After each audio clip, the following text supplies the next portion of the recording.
Assalamualaikum warahmatullahi wabarakatuh. Baik anak-anak, pada kesempatan ini kita akan belajar tentang standar kompetensi memahami teori evolusi serta implikasinya pada saling tumas dengan kompetensi dasar menjelaskan teori, prinsip, dan mekanisme evolusi biologi. Sebagai indikator pertemuan ini, yang pertama menjelaskan berbagai teori evolusi, yang kedua menjelaskan pokok-pokok pikiran teori evolusi Darwin, dan yang ketiga menemukan persamaan dan perbedaan pandangan para ahli tentang evolusi.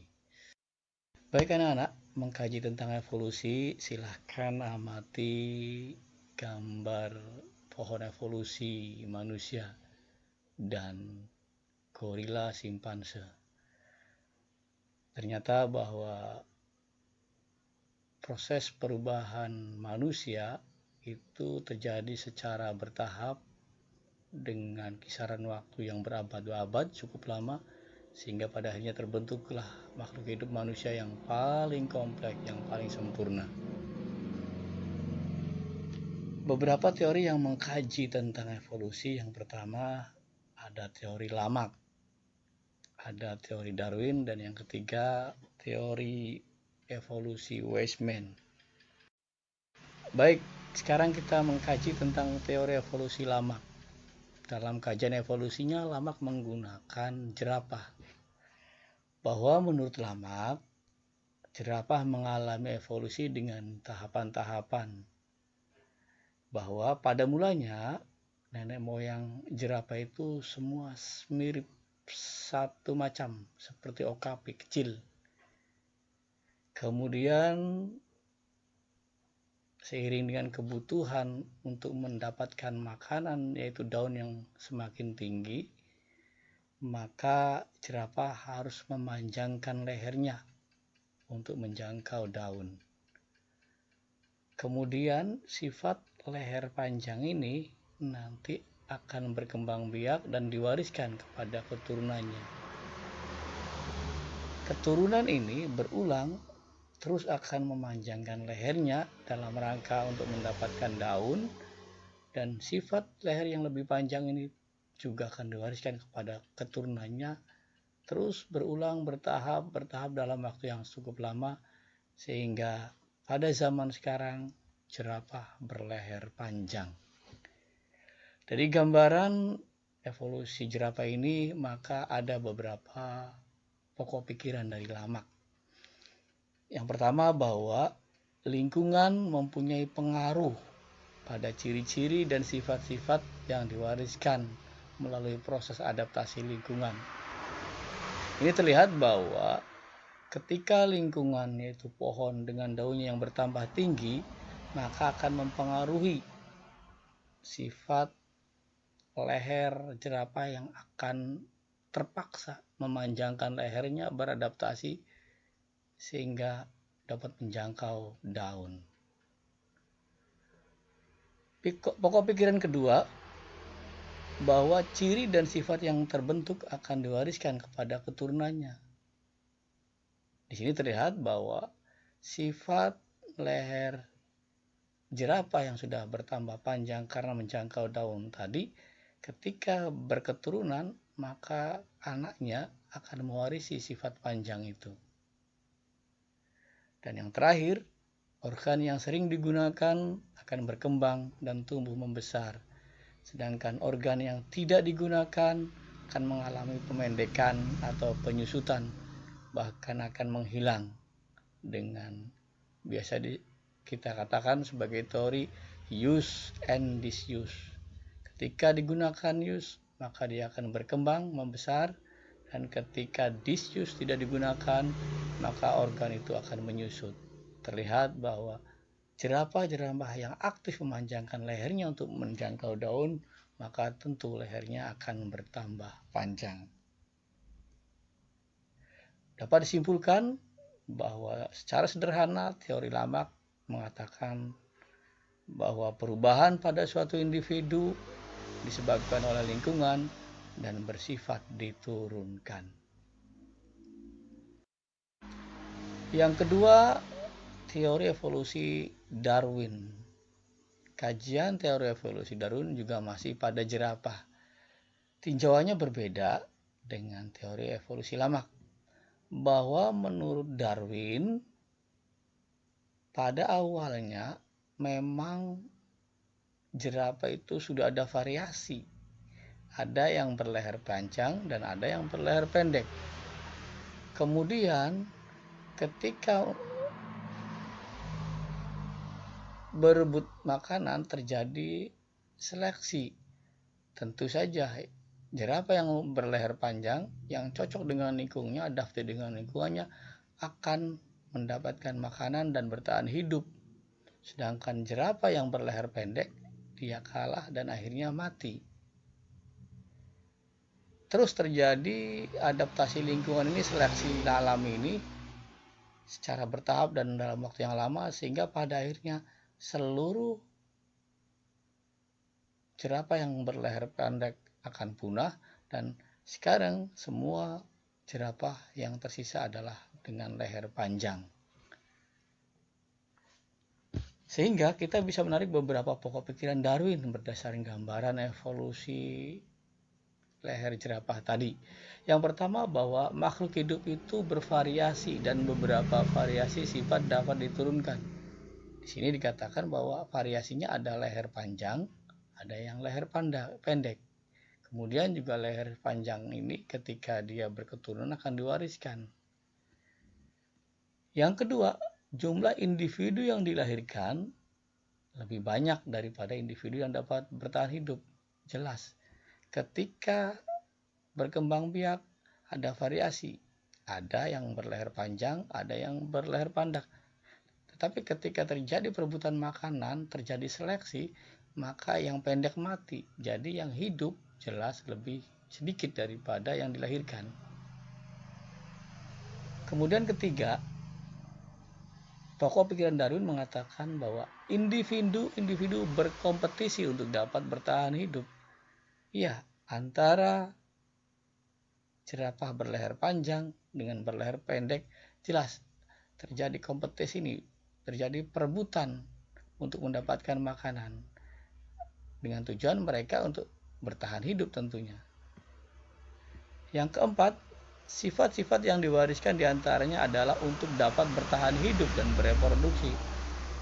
Jelas, ketika dia bertahan hidup, sifat berleher panjang, maka nanti akan diwariskan keturunannya dengan harapan akan ada pewarisan keturunan dari leher panjang itu. Dan yang terakhir, pokok pikiran Darwin mengatakan bahwa hanya individu yang adaptif terhadap lingkungan yang dapat bertahan hidup dan mewariskan sifat tersebut pada keturunannya. Ini diperlihatkan bahwa hanya jerapah yang berleher panjang yang dapat bertahan hidup karena dapat menjangkau makanan dan akhirnya dia akan mewariskan ke generasi berikutnya, sehingga yang ada sekarang semua jerapah berleher panjang. Ini kalau kita sederhanakan, maka teori Darwin mengatakan bahwa perubahan pada suatu individu disebabkan oleh faktor gen dari dalam, faktor gen sifat leher panjang, dan lingkungan, di mana lingkungan akan menyeleksi dan bersifat diturunkan. Sekali lagi bahwa perubahan pada suatu individu, dalam hal ini leher panjang, disebabkan oleh faktor gen ada di dalam tubuh itu dan juga ditentukan oleh lingkungan karena dia beradaptasi dengan lingkungan dan diturunkan. Kemudian yang terakhir adalah teori evolusi Weismann. Teori evolusi Weismann hanya untuk membuktikan bahwa sesungguhnya ada kebenaran yang mana dari teori Lamarck dengan teori Darwin. Semacam untuk penguatan, sesungguhnya dari dua teori sebelumnya, teori evolusi sebelumnya, yaitu Lamarck dan Darwin, akan dikuatkan oleh August Weismann mana yang lebih benar sesungguhnya. August Weismann dalam teori evolusinya melakukan percobaan dengan menggunakan tikus. Tikus yang berekor kemudian oleh Weismann dipotong ekornya sehingga tidak berekor atau berekor pendek. Tikus yang sudah dipotong ekornya ini akan dikawinkan, saling dikawinkan, kemudian ternyata hasil perkawinannya semua anak-anaknya kembali berekor panjang. Kemudian anaknya yang sudah berekor panjang tadi juga dilakukan pemotongan ekor dan akan disilangkan dengan sama-sama yang sudah dipotong ekornya. Ternyata juga akan melahirkan kembali tikus yang berekor. Ini terjadi berulang sampai 20 generasi berikutnya. Ternyata bahwa ekor yang dipotong pada tikus ketika dikawinkan, maka sesungguhnya ekor yang sudah terputus tadi tetap akan mewariskan, akan menghasilkan keturunan kembali tikus yang berekor. Ini memutuskan bahwa ada beberapa hal. Yang pertama, katanya Weismann, perubahan sel tubuh karena pengaruh lingkungan tidak diwariskan pada generasi berikutnya. Terbukti bahwa perubahan sifat ekor yang sudah dipotong, yang tidak berekor, ketika sifat ini dipotong, dihilangkan, ternyata tidak diwariskan ke generasi berikutnya. Ternyata akan melahirkan keturunan yang kembali berekor. Pikiran Weismann yang kedua bahwa evolusi merupakan masalah genetika, masalah gen yang diwariskan. Ternyata betul di sini. Gennya adalah berekor panjang asalnya. Jadi walaupun dipotong, aslinya adalah gen berekor panjang. Tentu nanti akan mewarisi sifat keturunannya adalah kembali berekor panjang. Evolusi merupakan masalah genetik. Artinya evolusi adalah gejala seleksi alam terhadap faktor-faktor genetik. Anak-anak, kalau disederhanakan maka teori Weismann bisa dikatakan bahwa perubahan sel-sel tubuh karena pengaruh lingkungan tidak akan diwariskan ke generasi berikutnya. Sehingga ini menunjukkan bahwa teori Weismann lebih cenderung setuju kepada teori Darwin. Dan gugurlah teori evolusi Lamarck dengan munculnya ide teori Weismann ini.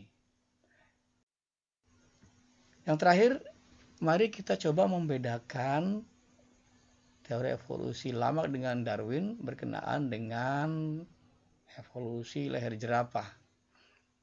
Ada beberapa perbedaan yang bisa kita petik. Yang pertama, bahwa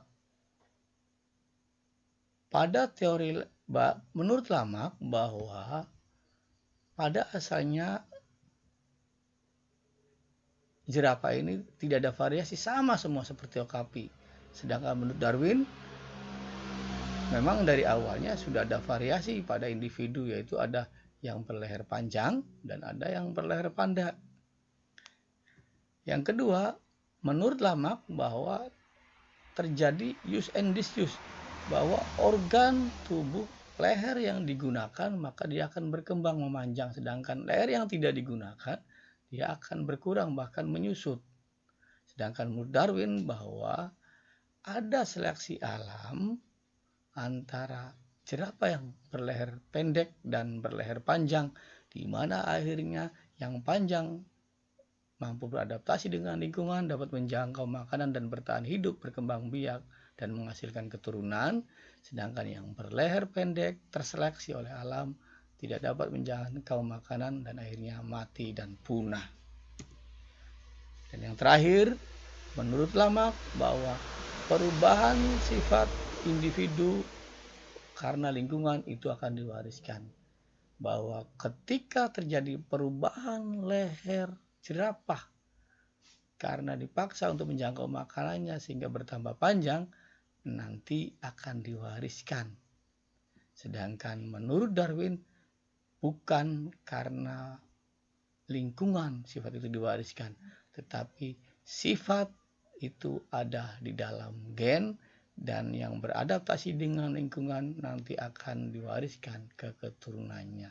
Sifat yang adaptif lah yang akan diwariskan.